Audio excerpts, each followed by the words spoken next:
नमस्कार दोस्तों, कैसे हैं आप सब। आशा करता हूं आप सभी सुखी व स्वस्थ होंगे। दोस्तों, आज का वीडियो आपके लिए बहुत ही खास होने वाला है। दोस्तों, जैसा कि आप सभी को पता है कि लोकसभा चुनावों के बाद अब हरियाणा और जम्मू कश्मीर की विधानसभाओं में चुनावों का ऐलान हो चुका है। दोस्तों, आइए सबसे पहले हम हरियाणा की ही बात कर लेते हैं।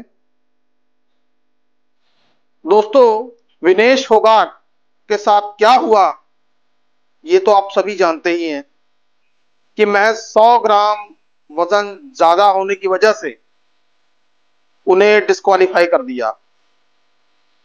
विनेश फोगाट भारत के लिए गोल्ड मेडल जीत सकती थी, लेकिन इस डिस्क्वालिफिकेशन की वजह से वो मेडल जीतते जीतते रह गई। बाद में जॉइंट सिल्वर मेडल के लिए अपील भी की गई, लेकिन उनकी इस अपील को खारिज कर दिया गया। विनेश फोगाट अब भारत आ चुकी हैं। भारत में उनके गांव पहुंचने तक हरियाणा में उनका जोरदार स्वागत किया गया। इसमें कोई शक नहीं कि विनेश फोगाट भारत की वो बेटी है जिसने भारत का नाम ओलंपिक्स में बहुत ऊंचा किया। तो क्या हो गया यदि वो मेडल नहीं जीत पाई? उन्होंने पूरे भारतवर्ष का दिल जीत लिया। दोस्तों, ये कोई मेडल से कम नहीं। दोस्तों, विनेश फोगाट हरियाणा पहुंची। वहां से उन्हें अपने गांव पहुंचते पहुंचते करीबन 11 से 12 घंटे लग गए। हर उस गांव से जहां से उनका काफिला निकला, हर उस गांव में विनेश फोगाट का जोरदार स्वागत हुआ। विनेश फोगाट जैसे जैसे आगे आ रही थी, उनका जोरदार स्वागत हो रहा था। कांग्रेस के सांसद दीपेंद्र हुड्डा, उन्होंने विनेश फोगाट को गदा भेंट की और उन्हें सम्मानित किया। और विनेश फोगाट ने अपने कई साथियों के साथ रोड शो भी किया। अब दोस्तों, आप कहेंगे ये तो सब आपको पता ही है। दोस्तों, बताने की वजह यह है कि विनेश फोगाट के आने पर कांग्रेस के हैंडल से ट्वीट किया गया कि विनेश फोगाट भारत की वो बेटी है जिन्होंने भारत का नाम गर्व से ऊंचा कर दिया है, और भी बहुत कुछ उस ट्वीट में विनेश फोगाट की तारीफों के बारे में लिखा था। दोस्तों, लेकिन उस ट्वीट के ऊपर एक रीट्वीट और भी हुआ था कि हरियाणा में लगभग 60 सीट पक्की।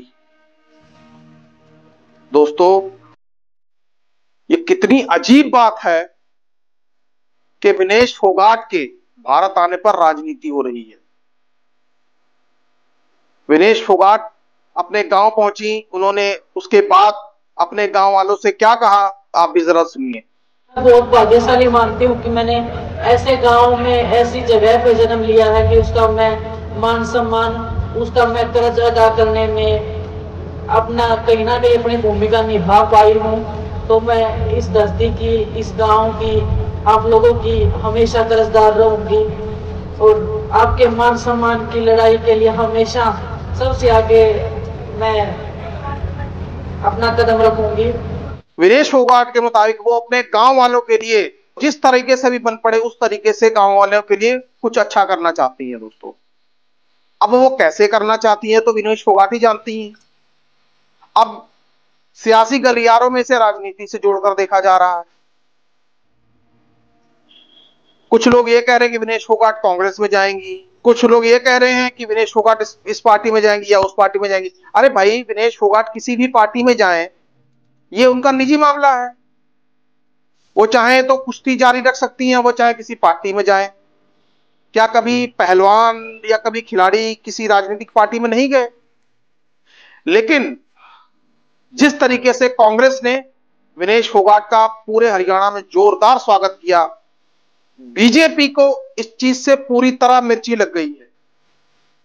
अब बीजेपी को यह लगने लग गया है कि कहीं कांग्रेस विनेश फोगाट को विधानसभा चुनावों में लड़ने के लिए उम्मीदवार ना बना दे, और जिससे हरियाणा में बीजेपी को नुकसान ना हो। दोस्तों, बीजेपी ने इस बात पर हो हल्ला मचाना शुरू कर दिया है। बीजेपी ने हो हल्ला तब तो नहीं मचाया जब बीजेपी में योगेश्वर दत्त शामिल हुए, गीता फोगाट शामिल हुई, सानिया नेहवाल शामिल हुई। तब तो बीजेपी ने किसी तरीके का कोई हो हल्ला नहीं मचाया, ना ही, और देखने वाली बात है कि कांग्रेस ने भी नहीं कोई हो हल्ला मचाया कि आप इनको अपनी पार्टी में क्यों शामिल कर रहे हैं। भाई, पार्टी में तो लोग आते रहते हैं और जाते रहते हैं, तो बीजेपी की तरफ से ये हो हल्ला क्यों? दोस्तों, मजे की बात देखिए, इधर विनेश फोगाट की हरियाणा में एंट्री होती है, उधर जेजेपी से 4 विधायक इस्तीफा दे देते हैं। हरियाणा में जिस तरीके से बीजेपी और जेजेपी में फूट पड़ रही है, वो तो जग जाहिर ही है। हरियाणा में पूरी तरह से माहौल बीजेपी के खिलाफ बना हुआ है। दोस्तों, बीजेपी इस कदर बौखलाई हुई है कि वो अब विनेश फोगाट के ऊपर भी राजनीति करने से नहीं बाज आ रही। दोस्तों, ये बड़े शर्म और खेद की बात है। अब आने वाले चुनावों में बीजेपी का या कांग्रेस का क्या हाल होगा, अब वो तो जनता ही बताएगी।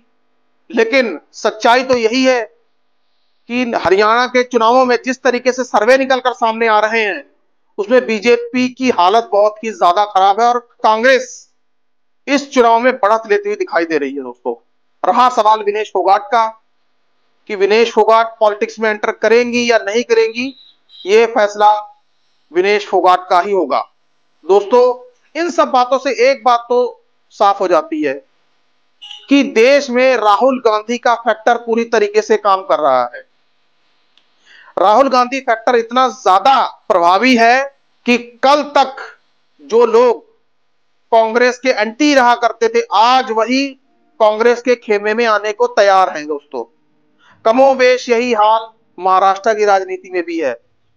चाहे भले ही राजनीतिक दल अपने अपने लेवल्स पे ताल ठोक रहे हों, लेकिन सच्चाई यही है कि जो हाल महाराष्ट्र में लोकसभा चुनावों में बीजेपी का हुआ है, वो किसी से छुपा नहीं है। दोस्तों, आज की दूसरी बड़ी खबर एक ये भी है, फिर से कंगना रणावत, बीजेपी के सांसद जहर उगलने से बाज नहीं आ रहे। कभी कभी तो ऐसा लगता है कि कंगना रणावत जैसे लोग सांसद कैसे बन जाते हैं, जिनको अपनी भाषा पर बिल्कुल भी नियंत्रण नहीं है, बिल्कुल अनकंट्रोल्ड लैंग्वेज में किसी भी सांसद के खिलाफ कुछ भी और कैसा भी बयान दे देते हैं। दोस्तों, मैं बात कर रहा हूं उनकी बिल्कुल फ्रेश स्टेटमेंट की, जो राज शमानी के पॉडकास्ट में दिए गए उनके इंटरव्यू में थी। क्या किया, क्यों बोला ऐसा? Why did you say Rahul Gandhi is more dangerous man? See, essentially, I feel that वो जो जैसे वो बहुत लाडले बच्चे ने जो खिलौना नहीं मिला तो उसको तोड़ दो, that kind of attitude for the nation, is so dangerous. You're trying to divide the country. You're trying to set the country on fire. You're trying to target the economy. You're trying to compromise the security of the country just because you can't be the prime minister.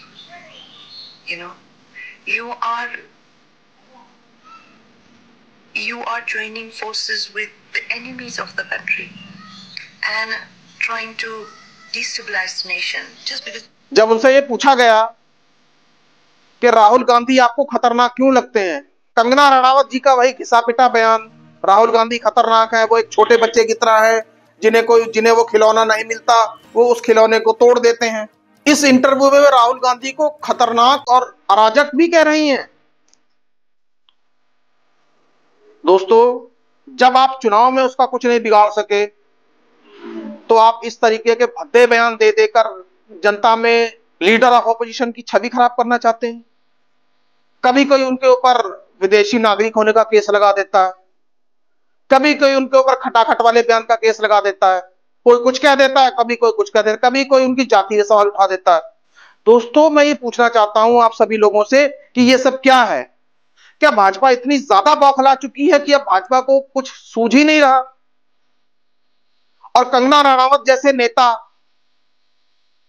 जो कुछ भी बोल सकते हैं public forum पे या podcast पे, कुछ भी बोल सकते हैं, इन जैसे नेताओं पर सरकार कार्रवाई नहीं कर सकती क्या कि आप क्या बोल रहे हैं?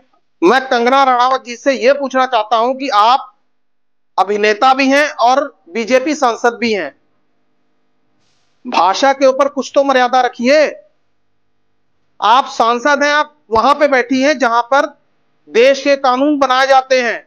दोस्तों, विनेश फोगाट का भारत आगमन और कंगना रनावत के राहुल गांधी पर दिए गए बयान पर आपकी क्या राय है दोस्तों? ये मुझे कमेंट बॉक्स में आप जरूर बताएं। तब तक जय हिंद, जय भारत।